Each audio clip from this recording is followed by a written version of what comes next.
Hopefully you can hear me. Um, Today we are going to talk about Fibonacci's. And let's see here. I'm going to use the Euro Swiss chart because it's the only one with any type of continuity, and because Australian dollar's been all over the place, but this one makes sense. So I start off here, right? I start off my multiple time frame, and even though you use Trading View, I'm going to do it here and see if we can splash in the Trading View in a second. But I only know how to do it here.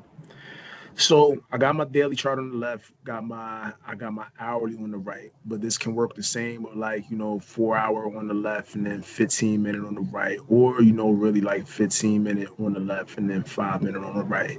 I think they'd all serve a similar type of purpose. But for the purpose of this, I'm gonna run daily. I'm gonna run daily, hourly, and I'll run hourly 15. So I see I'm in a downtrend.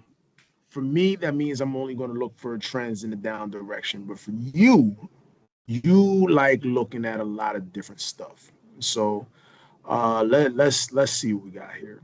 Um, at this house on the 15s. So Fibonacci is basically just like the concept of retracements. All right, I use it to figure out when I'm getting long or short. So, for example, this one, we had a long fall off, it came up, bounce, bounce. All right, you're just trying to figure out how far it's going to come up before you're able to short it. So what you do is you take your fib tool, which is the percentage button, you drag it from the top to the bottom here. I'm going to include this bar because it seems like it's all over the place. Like that seems like it's an anomaly. But you'll see, so from top to bottom, it'll retrace and it came back to a key level 38. It came back to a key level 50 and then came up to like a key level 61 before they decided to drop. So, see right there, bang, drop, bang, drop. All you're really just trying to do is identify where the retracement levels are that are going to allow you to either get short or get long in the trade. So if I have an idea that this is going to continue going down, I'm just really looking at where to get short. I'm waiting for it to retrace to one of these Fibonacci points and then going to continue it short. All right, the same thing works for a long. If I jump right in here, even though it's a little fuzzy when I zoom in on it, but let's keep right there. Uh, and like I said, this looks kind of anomalous. I don't love that because like the base is right here. This is kind of extra, but I'm just gonna go from right here. Let's see what happens when I go from the base. All right, so either or, but whatever. I'm right here with it.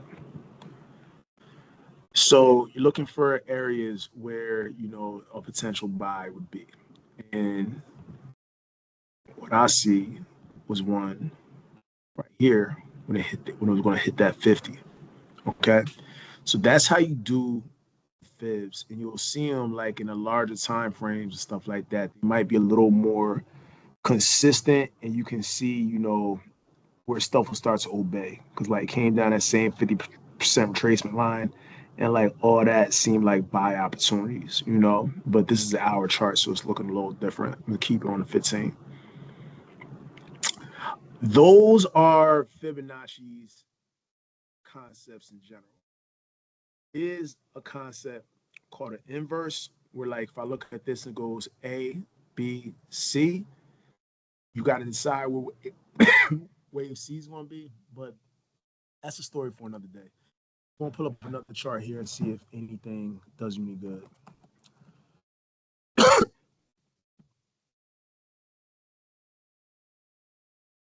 Right there, actually. So let me see where the trend is going here. All right, so this was continuing to drop. Right. Decided to turn up this thing over here. So while it's coming back and it's coming back and it's coming back, object identify where the short's going to be. Now, the short could be at the EMA, might have been at the EMA. Right now, we're going to measure. So from the top of this date, Monday, the 8th, the 9th, something like that, which is right around here, top to bottom. This will probably look better on an hour chart.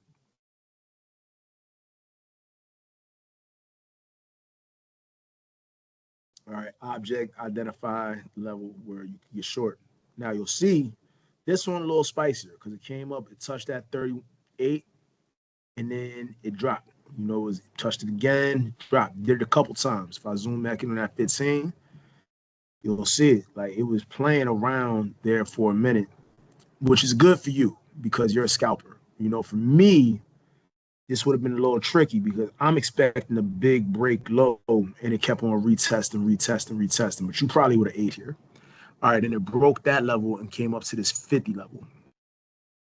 Then gave you a nice break for about 100 pips. Just whop. Just, you know, if you was looking at it, it would have been clean. Yeah, that's pretty much it. You were just going to wait out this retracement until it got to a certain level and then short it. So I'll stop there. This is Fibonacci's part one. There's a more advanced layer to this which we can get into, but I want to see first how you bite to this one.